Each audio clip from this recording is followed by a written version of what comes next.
भुनक्तु सह वीर्यं करवावहै तेजस्विनावधीतमस्तु मा विद्विषावहै। ओम शांति शांति शांति। श्रुति स्मृति पुराणानाम् आलयं करुणालयं नमामि भगवत्पादं शंकरं लोकशंकरं। शंकरं शंकराचार्यं केशवं बादरायणं सूत्रभाष्यकृतौ वन्दे भगवन्तो पुनः पुनः। ईश्वरो गुरुरात्मेति मूर्तिभेदविभागिने व्योमवद्व्याप्तदेहाय दक्षिणामूर्तये नमः। ओम પાંચમો અનુવાદ રુદ્રમ પાંચમો અનુવાદ। ओम गणानां त्वा गणपतिगुं हवामहे कविं कवीनामुपमश्रवस्तमम् शेषराजं ब्रह्मणां ब्रह्मणस्पत आनः शृण्वन्नोतिभिः सीदसादनम्।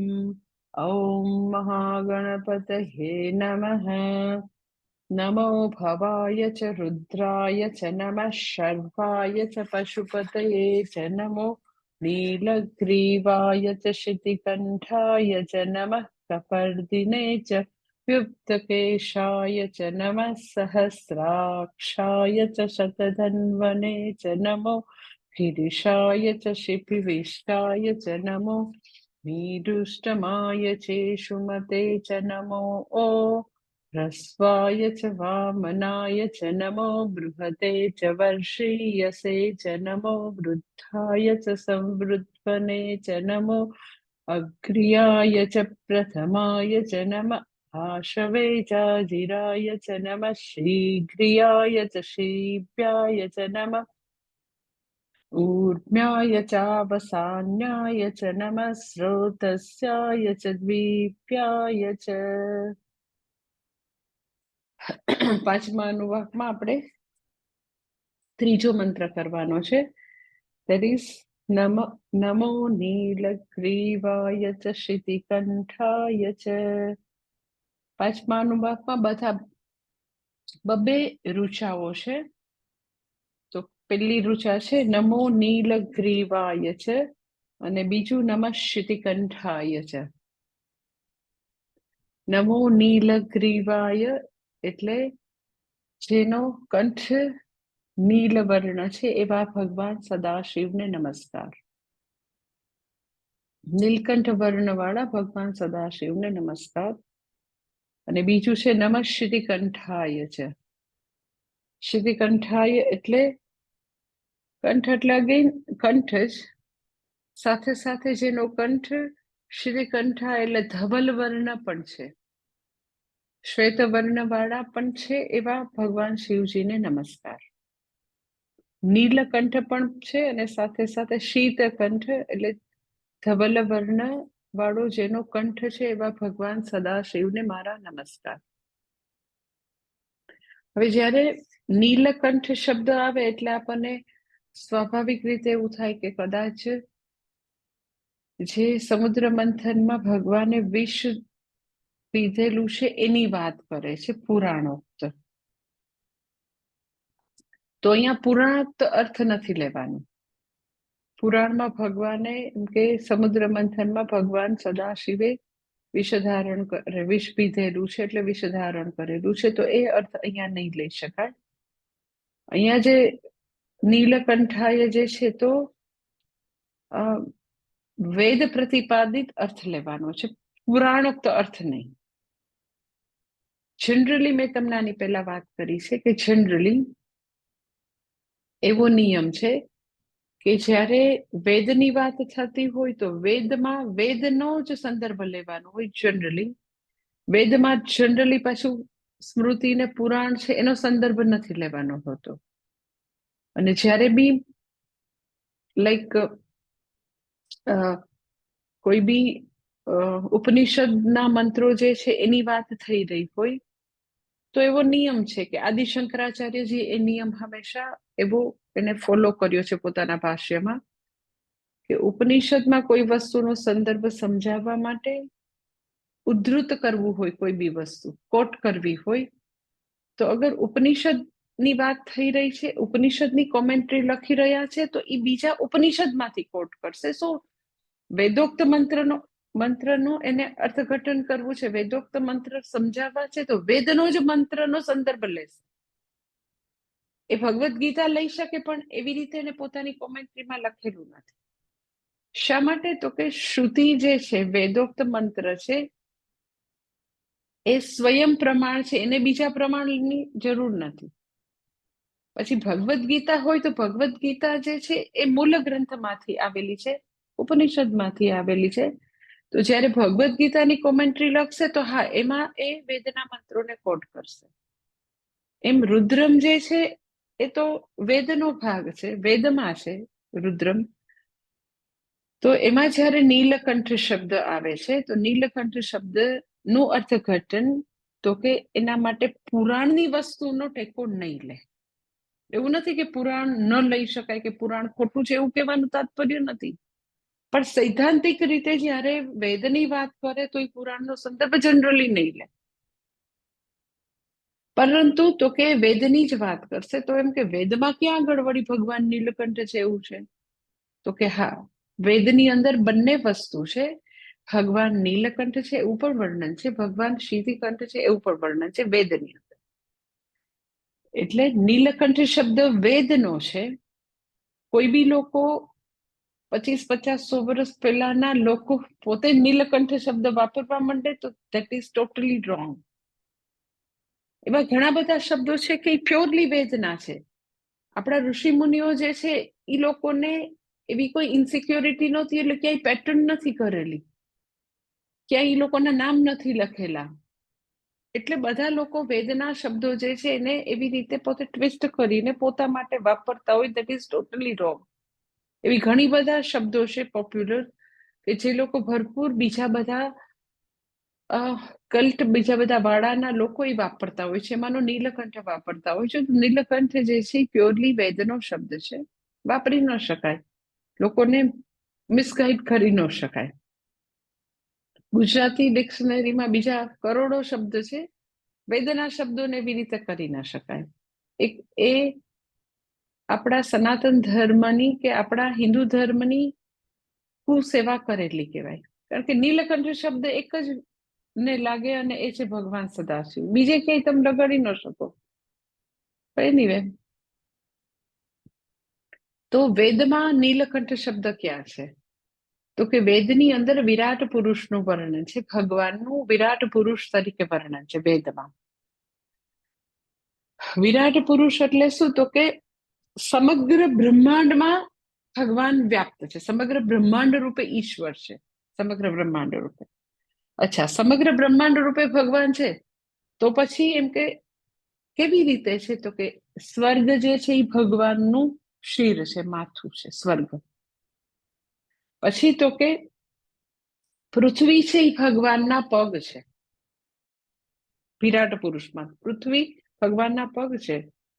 વાયુ જે છે એ ભગવાનના પ્રાણ છે. સૂર્ય અને ચંદ્ર ભગવાનના નેત્ર છે. એટલે માથું છે એ ભગવાનનું સ્વર્ગ છે, વિરાટ પુરુષ રૂપે માથું ભગવાનનું સ્વર્ગ છે. તો આકાશ જે છે એ ભગવાનનું ગળું થાય, અને આકાશનો કલર નીલ વર્ણ છે, એટલે ભગવાન નીલકંઠ છે. એ પુરાણોક્ત અર્થ છે નીલકંઠ. એટલે પુરાણોક્ત અર્થ જે છે એ બી સાચો જ છે. તમે પુરાણનો લ્યો તો બી ભગવાન નીલકંઠ છે, તમે વેદનો અર્થ લ્યો તો નીલકંઠ છે. પણ 50 વર્ષ પહેલાના કોઈ બી વ્યક્તિને તમે નીલકંઠ કરો તો ભગવાન સદાશિવનું અપમાન કરે છે, વેદનું અપમાન કરે છે. વાય ધે આર યુઝિંગ મને નથી ખબર, પણ એવી રીતે કરી ન શકાય, ક્યારેય કરી ન શકાય. ઇટ્સ લાઈક કે કોઈ વ્યક્તિ એમ કે ઈસુ ખ્રિસ્ત છે ને, એને હવે અમે કાલથી છે ને કનૈયો કહેવા માંડશું, માધવ કહેવા માંડશું, તો that is totally wrong. Madhav શબ્દ કનૈયો કાનુડો, અમે તો હવે ઈસુ કૃષ્ણ કાનુડો કહેશું. That is totally wrong. કારણ કે હિન્દુ ધર્મના અનેક અનેક કરોડો કરોડો લોકોના ઈષ્ટ દેવતા છે, અને તમે ગમે ત્યાં થોડું ચિપકાવી શકો. શું કામ ચિપકાવવું છે? તો કે હા, અમારે કેટલાય હિન્દુઓને ગુમરાહ કરવા છે, એટલે ચિટકાડશું તમારું નામ.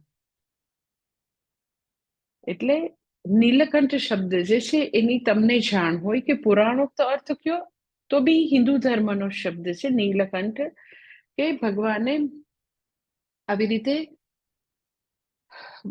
સમગ્ર જીવોને, માનવોને, દાનવોને, દેવોને બચાવવા માટે એમણે પીધું હતું વિષ, તો એટલે નીલકંઠ. તો એ તો પુરાણોક્ત અર્થ છે.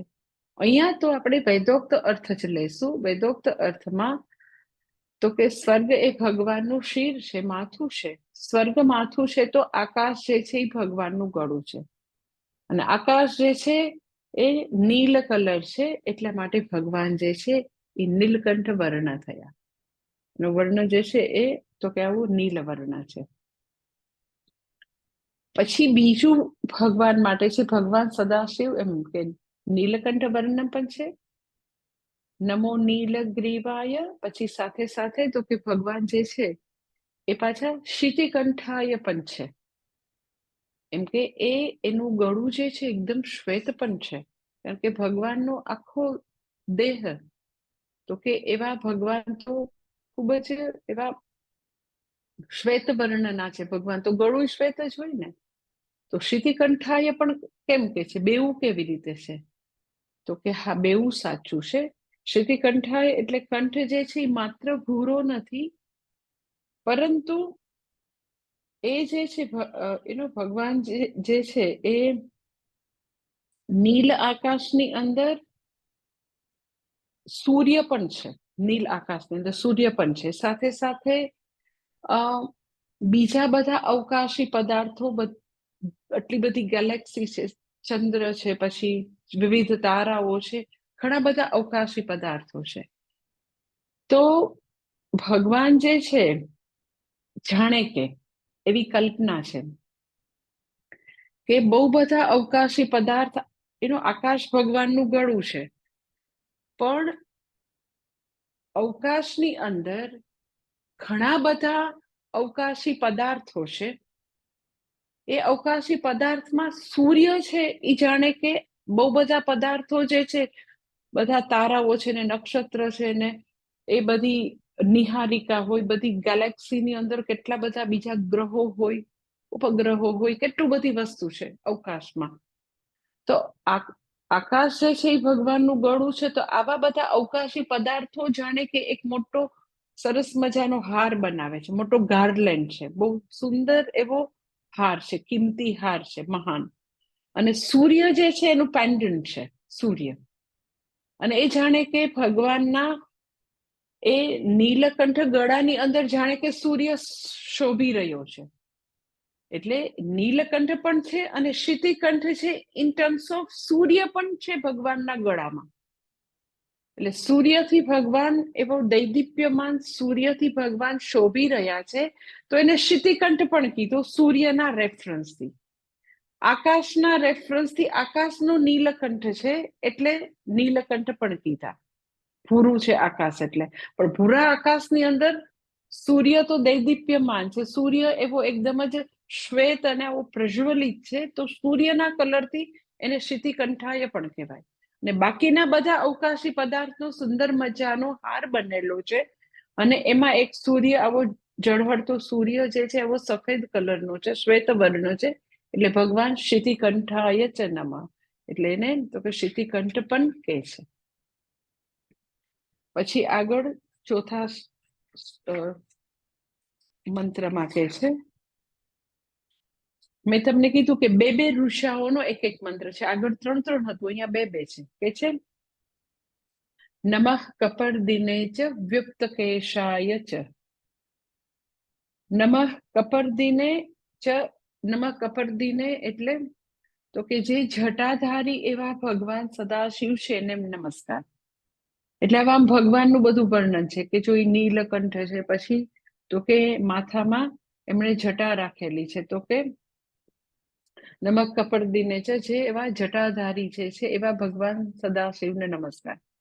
તો આપણને એવું થાય કે ભગવાને જટા ધારણ કરેલી છે, તો પછી જેને જટાનું હોય એ પાછા ભગવાનથી જુદા છે. તો પાછું તરત જ એ જ મંત્રની બીજી ઋચામાં કે છે નમઃ વ્યુપ્ત કેશાય છે.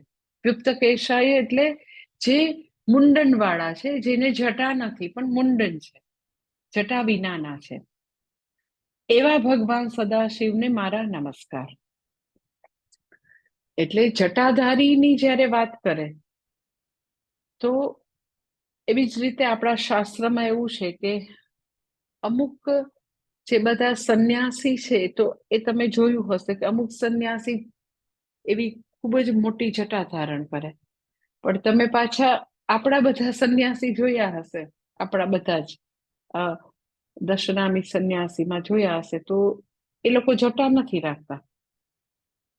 પણ તમે ઋષિકેશ ને હરિદ્વાર જાઓ તો આપણે ભંડારો કરતા હોઈએ છીએ ત્યારે આપણા આશ્રમમાં તમે જોયું હશે કે એમાં કેટલા એવી મોટી મોટી જટાવાળા આવે ને એવા, અને આમ બધું એને કરેલું હોય ને એવડી મોટી દાઢી હોય ને એટલી મોટી જટા હોય. આપણને એવું થાય આ કેમ બધા આવા જુદા જુદા હોય છે. તો જટાધારી અને મુંડન જેને કરેલું છે એ બેમાં આટલો ભેદ છે સંન્યાસીમાં, કે જે જટાધારી જે છે ને એને એ યોગીની કેટેગરીમાં આવે, કે જે બધા યોગીઓ છે. અને મુંડન કરેલું છે એ બધા પરમહંસ કેટેગરીમાં આવે. મુંડન કરેલું પરમહંસ એટલે પેલું જે છે નમક કપડદીને, એટલે ભગવાન સદાશિવ જે જટાધારી છે, તો એમ કે જે યોગના પ્રણેતા, યોગ માર્ગના પ્રણેતા પણ ભગવાન છે. એટલે ભગવાન સદાશિવ જે છે, જે જટાધારી છે, સર્વયોગના પ્રણેતા છે. એનો ઓરિજિનલી પોતે યોગેશ્વર છે, યોગના પ્રણેતા છે.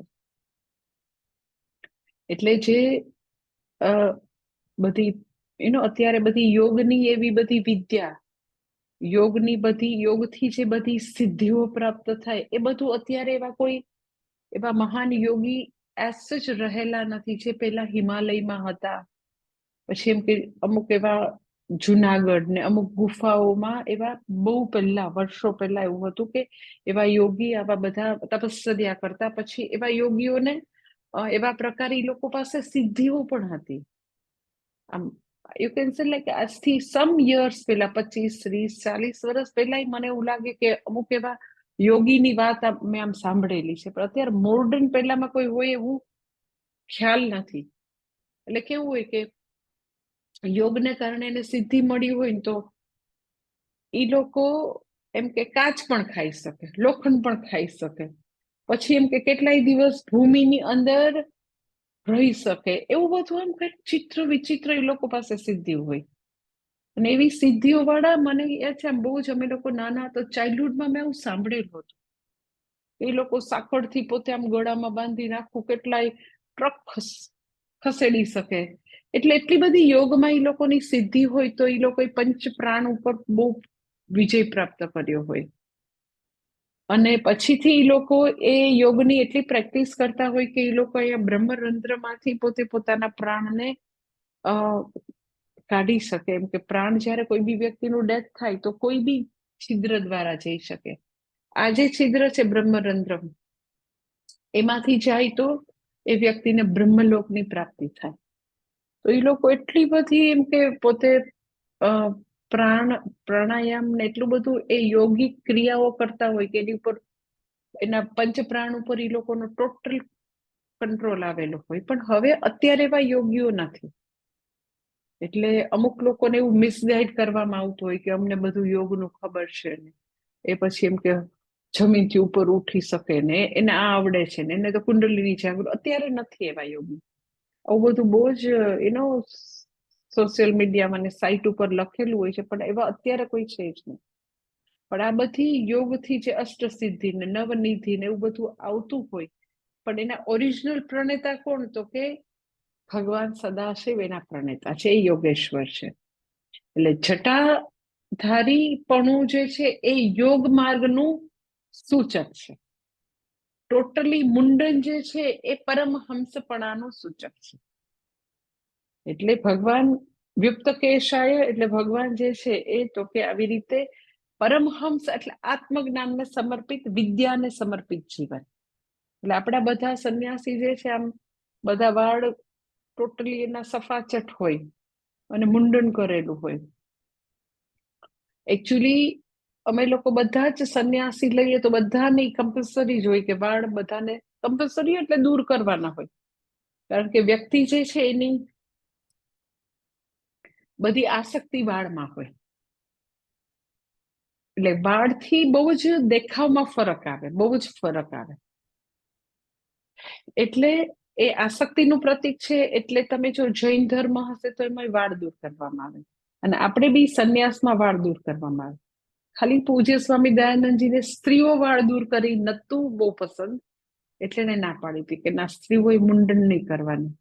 કારણ કે એમનું શરીર સાઉથનું હતું, તો સાઉથમાં હંમેશા એવું હતું કે એ લોકોને બહુ જ ઓર્થોડોક્સ હોય. એટલે જે સ્ત્રીઓને હસબન્ડનું ડેથ થાય તો એ લોકોને પરાણે વાળ મુંડન કરાવતા. એટલે એને બહુ નહીં ગમતું કે આપણી સ્ત્રીઓ સંન્યાસી જે છે એને વાળ નહીં દૂર કરવાના, કારણ કે એની સાથે આમ કનેક્ટેડ હતું.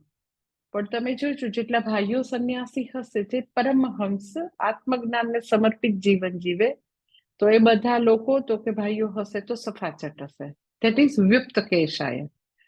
વ્યુક્ત કેશાય મુંડન કરેલું છે એ શેનું પ્રતીક છે? તો કે એ આત્મજ્ઞાન પ્રાપ્ત કરશે એનું પ્રતીક. વિવિધિશા સંન્યાસી કે હવે પછી જ્ઞાનનું જીવન જીવશે. અગેન આત્મજ્ઞાનના પ્રણેતા પણ ભગવાન સદાશિવ, યોગના પ્રણેતા પણ ભગવાન સદાશિવ, આત્મજ્ઞાનના પ્રણેતા પણ ભગવાન સદાશિવ. એટલે આપણે હંમેશા શ્લોકમાં બોલીએ ને, સદાશિવ સમારંભા શંકરાચાર્ય મધ્યમાં અસ્મદાચાર્ય પર્યંતમ વંદે ગુરુ પરંપરા. એટલે જટાધારી રૂપે ભગવાન સદાશિવ તમને મારા નમસ્કાર, અને જે યોગ માર્ગના પ્રણેતા અને જે આત્મવિદ્યાના પ્રણેતા વ્યુક્ત કેશાય એવા ભગવાન તમને મારા નમસ્કાર. સાથે સાથે એક બીજો અર્થ પણ છે કપર્દીને અને વ્યુક્ત કેશાયનો, કે અમુક પૃથ્વી ઉપર અમુક એવા બધા સ્પીસીસ છે કે જેના શરીર ઉપર વાળ છે, મનુષ્યથી લઈને એવા ઘણા બધા છે. તો એવા વાળ વાળા જે બધા એનિમલ છે એમાં તો કે ભગવાન જે છે એમાં પણ ભગવાન સતા સ્ફૂર્તિ પ્રદાતા રૂપે છે, અસ્તિત્વ પ્રદાતા રૂપે ભગવાન તમે છો, એને મારા નમસ્કાર. અમુક પ્રાણી એવા છે કે જેના શરીર ઉપર વાળ નથી, લાઈક સાપની ઉપર વાળ નથી, પછી માછલી છે એની ઉપર વાળ નથી, પછી પેલો કાચબો હોય તો એની ઉપર વાળ નથી. એવા ઘણા છે એનિમલ કે જેની ઉપર વાળ નથી. તો એવા જે વાળ વાળા પ્રાણીઓ છે કે વાળ વગરના પ્રાણી, એટલે ચાહે કપર્દીને રૂપે હો તમે કે વ્યુક્ત કેશાય, બધા રૂપે તમે જ છો ભગવાન. તમે જ બધાને અસ્તિત્વ પ્રદાતા રૂપે છો, સત રૂપે તમે જ છો એવા ભગવાન સદાશિવ તમને નમસ્કાર. આ બંને અર્થ છે. પછી આગળ 5મા મંત્રમાં કહે છે કે નમઃ સહસ્રાક્ષાય ચ શતધન્વને ચ. કે છે નમઃ સહસ્રાક્ષાય એટલે જે 1000 જે છે, 1000 શબ્દ, 1000 આંખ ને અનંત ચક્ષુવાળા ભગવાન સદાશિવ તમને નમસ્કાર. 1000 શબ્દ છે એ હંમેશા અનંતવાચી શબ્દ છે. 1000 એટલે એક્ઝેક્ટ આમ નંબર 1000 નહીં, 1000 એમ નહીં. જ્યારે બી શાસ્ત્રમાં સહસ્ર શબ્દ હોય તો અનંતવાચી છે, કે અનંત ચક્ષુવાળા ભગવાન સદાશિવ તમને મારા નમસ્કાર. પછી કે છે નમઃ શતધન્વને નમઃ. શતધન્વને નમઃ એટલે અગેન શત શબ્દ, સહસ્ર શબ્દ, અનંતવાચી શબ્દ. ધન્વને એટલે ધનુષ અથવા તો આયુધો. એવા અનંત આયુધો અથવા તો અનંત ધનુષ ધારણ કરનારા ભગવાન સદાશિવ તમને નમસ્કાર. અનંત ચક્ષુવાળા ભગવાનને નમસ્કાર, અનંત આયુધો ધારણ કરનારા ભગવાન સદાશિવ આપને મારા નમસ્કાર. પેલું કે છે નમઃ સહસ્રાક્ષાય નમઃ. અનંત આપણે એવું થાય અનંત ચક્ષુ એટલે હું આમ ભગવાન જે છે બધે આંખ આંખ આંખ આંખ આંખ આંખ એવું હશે જ્યાં હોય કે આખા શરીરમાં આંખો જ હશે? તો કે ના, એનો આંખ જે છે એ અનંત આંખો છે એ સર્વજ્ઞપણાનું પ્રતીક છે. એનો કે વ્યક્તિ પોતાની બે આંખ જે છે એનો શું ઉપયોગ કરે? તો નેચરલી બહારની વસ્તુનું જ્ઞાન પ્રાપ્ત કરવા માટે. આંખને જે બધું જ્ઞાન મળે છે પછી તો કે મન એનું એનાલિસિસ કરે ને એના અનુરૂપ પછી કર્મ કરે. એટલે આંખ જે છે એ બધા જ્ઞાન અને માહિતીનું એવું કહી શકો કે સોર્સ છે. અનંત આંખો સોર્સ કે એને અનંત જ્ઞાન છે. અનંત જ્ઞાન એટલે શું? તો કે સર્વજ્ઞપણું. સર્વજ્ઞપણું એટલે શું? તો એમ કે એનો ભગવાનની બધે જ આંખ છે. ભગવાન જે છે એની માટે એક કઈ ઘટના એવી નથી, એક કઈ ઘટના કે જે ભગવાનના જ્ઞાનથી બહાર હોય. એટલે એનો કે આપણે એવું માનીએ કે આપણે આ કર્મ કરીએ છીએ ને આ પછી ભગવાનને આ નહીં ખબર પડે, આમાં તો કોઈ સાક્ષી છે જ નહીં. તો ભગવાન અનંત ચક્ષુવાળા છે. એટલે આમ ઘણી વાર લોકો પોતાના નાના બાળકને ને બધાને ન સમજાવતો હોય બધું ભગવાન જોવે છો, એવું કઈ બી જૂઠું બોલીશ કઈ બી એવું કરીશ ભગવાન બધું જોવે છે. ભગવાન બધું જોવે છે એટલે શું? તો કે અનંત ચક્ષુ. અનંત ચક્ષુ એટલે શું? તો કે કોઈ પણ ઘટના ક્યાંય બી તમે સાવ એમ કે જેને કહેવાય ને કે એવા સાવ છાને ખૂણે કરેલું છે, કોઈને બી ખબર નથી, કઈ નહીં તો એવા વિચાર આવ્યા ચલો કરેલું નથી, તો એ બી એને ખબર છે, એ જોવે છે. એટલે અનંત ચક્ષુપણું જે છે એ તો કે બતાવે છે કે ભગવાન જે છે એ બધું જ જાણે છે. એટલે મને ઘણી વાર સમજાય જ નહીં કે લોકોની ખબર છે કે ભગવાન અનંત ચક્ષુવાળા છે, એની જાણ બહાર કોઈ ઘટના બની જ ન શકે, બધું જ એને ખબર છે. તો એ લોકો શા માટે પાપ કર્મ બાંધતા હશે? જ્યારે બી લોકો પાપ કર્મ બાંધે ઇનસેન્સિટિવ હોય, લોકો જે છે એ કરવાનું ન કરે, ન કરવાનું કરે અધર્મ, તો મને એવું થાય કે આમ જો તો it is so easy to understand કે ભગવાન સર્વજ્ઞ છે, અંતર્યામી છે, સર્વવ્યાપી છે, કણકણમાં વ્યાપ્ત છે. એક ઘટના એની જાણ બહાર થતી જ નથી, તો કોઈ વ્યક્તિ કેવી રીતે ખોટું કરી શકે, કેવી રીતે બીજાને દુખી કરી શકે, કેવી રીતે કોઈને સંતાપ આપી શકે? કારણ કે આપણા એક કર્મ એ ચાહે કાયિક કર્મ છે, વાચિક કર્મ છે, ચાહે માનસિક કર્મ, દરેક કર્મની નોંધ લેવાતી હોય છે. એક કર્મો એની જાણ બહાર છે જ નહીં, તો કેવી રીતે વ્યક્તિ અધાર્મિક બની શકે? કેવી રીતે વ્યક્તિ એવું જીવન જીવી શકે કે પછીથી જોઈ લેશું? મને એક હંમેશા વિચાર આવે કે રોજે રોજ ખરેખર એમ રોજે રોજ લોકો એવા બધા અસાધ્ય રોગ એને આવી ગયો એનાથી પીડાતા હોય, લોકોનું મૃત્યુ થાય, એકદમ સ્વસ્થ હોય એમાંથી ક્યારે એમ કે અલ્ઝાઇમર આવી ગયું, એ લોકો ડિમેન્શિયા ને અલ્ઝાઇમર ને પછી એનું શરીરનું બેલેન્સ નથી રહ્યું, હવે એને આટલું યાદ નથી રહેતું. એટલે કેવું એમ કે ઝડપથી એવું વ્યક્તિ જે છે એ શરીર ક્ષીણ થઈ જાય, રોગગ્રસ્ત થઈ જાય, મૃત્યુ થઈ જાય, એ બધું આપણી આમ નજર સામે છે. તો બી આપણે એવું જીવન જીવીએ કે જાણે કે એ બધું વસ્તુ મારી પાસે આવવાની જ નથી. વૃદ્ધાવસ્થા નહીં આવે, કોઈ એવું ડેથ નહીં આવે, કોઈ એવા પ્રકારની કોઈ હેલ્પલેસનેસ પણ કોઈ દિવસ લાઈફમાં નહીં આવે. અને જે કઈ એટલું જીવન જીવતો હોય એમાં એટલા બધા અનનેસેસરી પાપ કર્મ બાંધ્યા જ કરે. જાણે કે આવી કોઈ વસ્તુ મારી લાઈફમાં આવવાની જ નથી, જાણે કે અહીંયા સદીઓ વિતાવાની હોય એવું, જાણે કે ભગવાને પ્રોમિસ કરી દીધું હોય. એટલે ઇટ્સ સો ઇમ્પોર્ટન્ટ કે ભગવાન સહસ્રાક્ષાય છે, અનંત ચક્ષુ ધરાવે છે. આપણે પાપ કર્મથી આપણી જાતને દૂર રાખીએ અને ડેથને સામે રાખીને જીવન જીવાય. આપણે કેવું છે કે ડેથ છે એને પાછળ રાખીને જીવન જીવીએ છીએ. એટલે કોઈ સપોઝ મૃત્યુની વાત બી કરે તો આપણે નો નો નો અપશુકન કહેવાય, નહીં બોલો. એટલે જીવનમાં અધર્મ અને પાપકર્મથી બચવું હોય ને તો મૃત્યુ પાછળ છે એમ નહીં. મૃત્યુ જે છે એ આગળ જ છે, એની ટાઈમ દસ્તક દેશે. તો ઘણી બધી વસ્તુ જીવનમાં સરખી થઈ જાય ને ઘણો બધો સુધારો બી થઈ જાય. સ્વામીજી ઘણીવાર આપણા સ્વામીજી એક એક કમર્શિયલ જે છે એનું એક્ઝામ્પલ દેતા, એમ કે બહુ બહુ જ પહેલાના વખતમાં એક બ્રેક સિસ્ટમ, કંઈક ફરારો કે એવી કંઈક બ્રેક સિસ્ટમ આવતી. તો એ બ્રેક સિસ્ટમની જાહેરાત એસટી બસની પાછળ હોય. તો એમાં એવું વાક્ય હતું, are you ready if I break? કે હું ગમે ત્યારે બ્રેક મારું, બ્રેક સિસ્ટમ માટે આર યુ રેડી? એમ ભગવાન બી આપણને હંમેશા કહી રહ્યા છે કે are you ready if I break? પણ આપણે ડેથ જે છે એને સમહાવ આવી જ રીતે કે બધાનું આવી શકે, બધાને આવું થઈ શકે, મને ન થાય.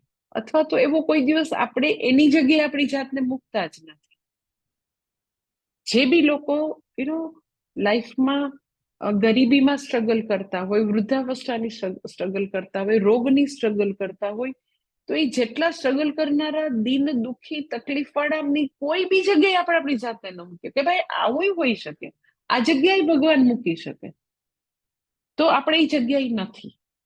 તો ગ્રેટિટ્યુડ વાળી વસ્તુ હોય તો બી નમ્રતા આવે. પણ કોણ જાણે ખબર નહીં, મને તો આમ જ્યાં માણસોને જોઉં તો મને એવું થાય કે કઈક સદીઓ વિતાવાની હોય અને આપણે આવા નવા ઇન્ટેક રહેવાનું.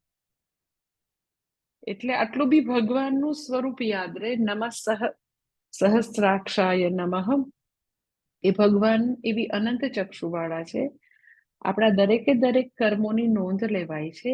એની ટાઈમ ભગવાન દોરી ખેંચી લેશે તો આપણે સત્કર્મનું ભાથું બાંધીએ. એટલે કે છે નમઃ સહસ્ત્રાક્ષાય નમઃ. પછી બીજું કે છે, હા, સહસ્ત્રાક્ષાય નો બીજો અર્થ એવો થાય, અક્ષ એટલે આંખો બી થાય, અક્ષ એટલે ઇન જનરલ ઇન્દ્રિયો પણ થાય. એટલે સહસ્ત્રાક્ષ એટલે બધી જ ઇન્દ્રિયો, સર્વ ઇન્દ્રિય રૂપે ભગવાન છે, એને મારા નમસ્કાર. જે હજારો આંખો વાળા છે, સર્વજ્ઞ છે, એવા ભગવાનને નમસ્કાર. અને અક્ષ એટલે ઇન્દ્રિયો, તો મારી બધી જ ઇન્દ્રિયો રૂપે પણ ભગવાન વિલસી રહ્યા છે. એક એક ઇન્દ્રિયમાં, આંખ, કાન, નાક, જીભ, બધી ઇન્દ્રિયોમાં ભગવાનનો પ્રસાદ છે, ભગવાનની કૃપા છે. તો ઇન્દ્રિયની ઇન્દ્રિયપણું છે. આંખમાં આંખના દેવતા જે છે અગ્નિ દેવતા, આંખના જે સૂર્ય દેવતા, એની કૃપા છે. જીભ છે તો અગ્નિ દેવતાની કૃપા છે. દરેકમાં તો કે દરેક ઇન્દ્રિયોના દેવતા રૂપે ભગવાનની કૃપા વિલસી રહી છે. તો ઇન્દ્રિયનું ઇન્દ્રિયપણું છે. તો સર્વ ઇન્દ્રિયો એમની કૃપાથી છે. તો સર્વ ઇન્દ્રિય રૂપે જે ભગવાન વિલસી રહ્યા છે, દેટ ઇઝ ઓલ્સો સહસ્રાક્ષાય. પછી બીજું કહે છે, નમઃ શતધન્વને નમઃ. શતધન્વને નમઃ એટલે જે શત શબ્દ એટલે હજારો આયુધો ધારણ કરે છે એવા ભગવાનને નમસ્કાર.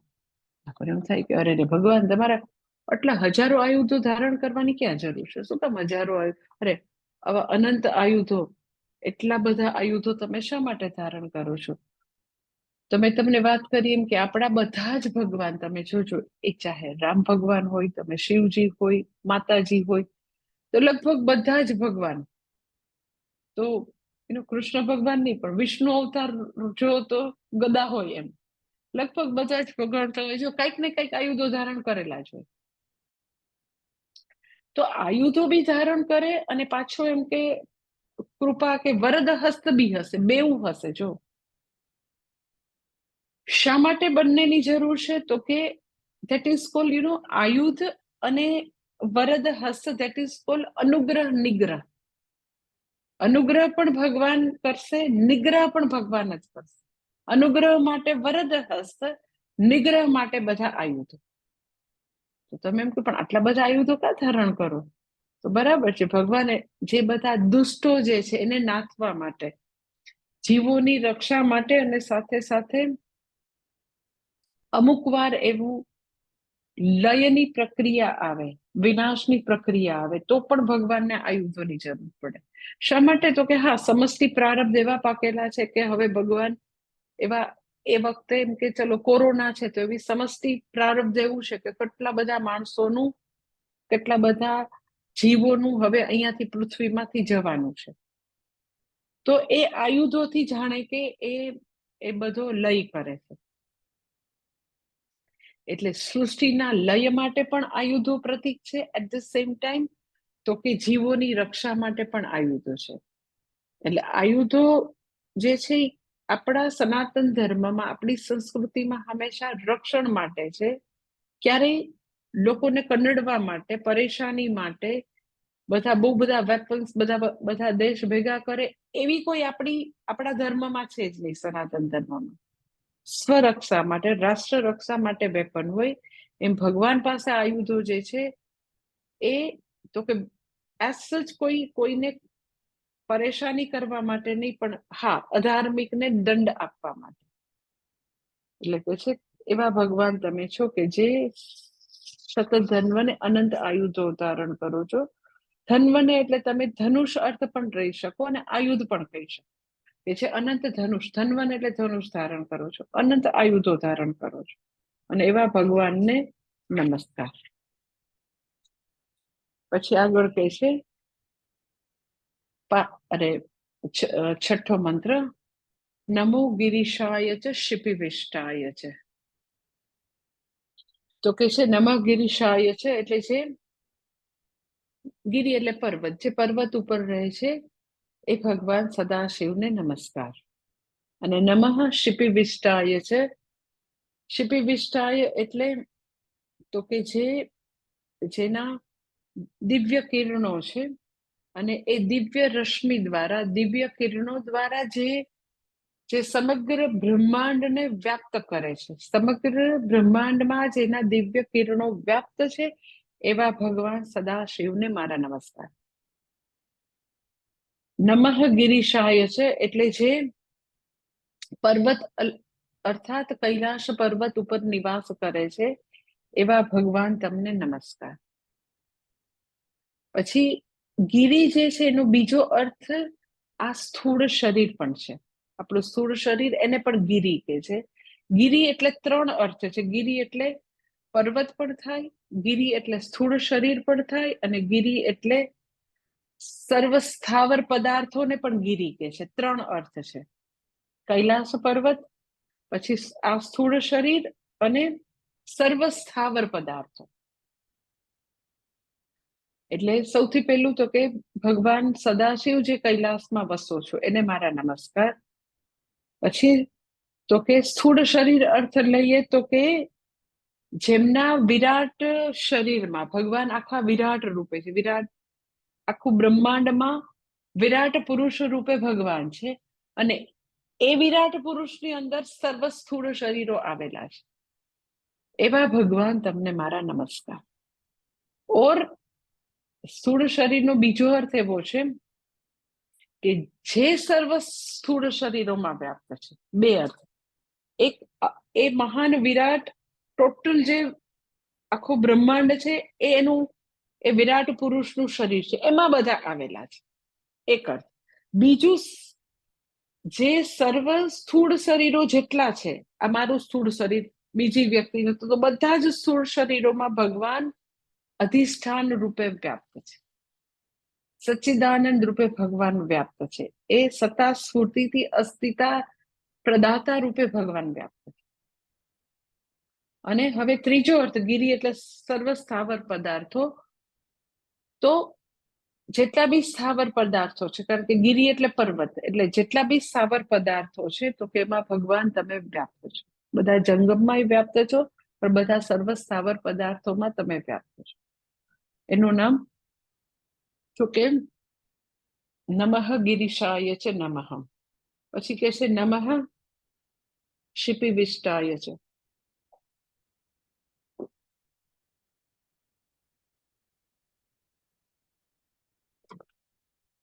કે છે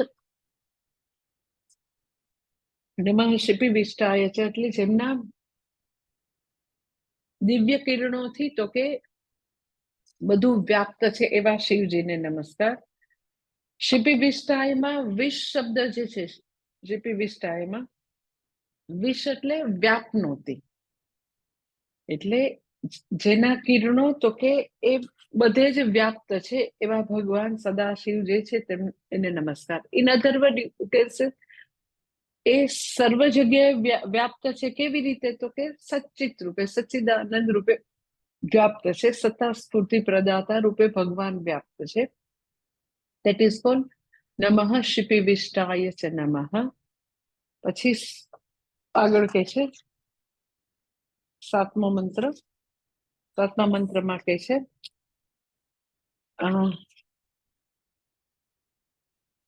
નમો મીડુષ્ટમાય ચ ઈશુમતે ચ નમઃ.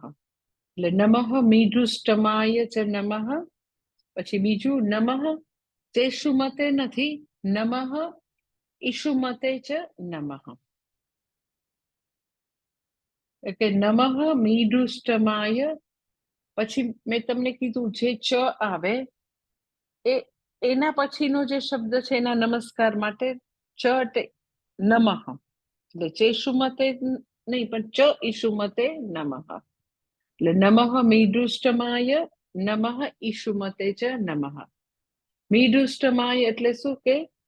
તો કે એવા ભગવાન સદાશિવ જે સમગ્ર સૃષ્ટિના કારણ રૂપ છે એને મારા નમસ્કાર. અને બીજું ઈશુમતે એટલે જેમણે એવા ઉત્કૃષ્ટ અને મહાન બાણ ધારણ કર્યા છે એવા ભગવાન સદાશિવ તમને મારા નમસ્કાર. મીડુષ્ટમાય એટલે ભગવાન જ સમગ્ર સૃષ્ટિનું મૂળભૂત કારણ છે, અર્થાત ભગવાન જ જગત પિતા છે. ભગવાને જ બ્રહ્માજી રૂપે સમગ્ર સૃષ્ટિના એ કરતા છે, સમગ્ર સૃષ્ટિના ઘડનારા વિશ્વકર્મા રૂપે, બ્રહ્માજી રૂપે, હિરણ્ય ગર્ભ રૂપે તમે જ છો. એટલે ભગવાન જ બ્રહ્મા રૂપે, ભગવાન જ વિષ્ણુ રૂપે, ભગવાન જ શિવ રૂપે. એટલે એવો મંત્ર રુદ્રમાં છે, સબ્રહ્મ સશિવ સહરી સેન્દ્ર સોક્ષર પરમસ્વરાટ. કે ભગવાન તમે જ બ્રહ્મ રૂપે, તમે જ શિવ રૂપે, તમે જ હરિ રૂપે, તમે જ ઇન્દ્ર રૂપે, તમે જ અક્ષર રૂપે, તમે જ આવી રીતે વિરાટ પુરુષ રૂપે તમે છો.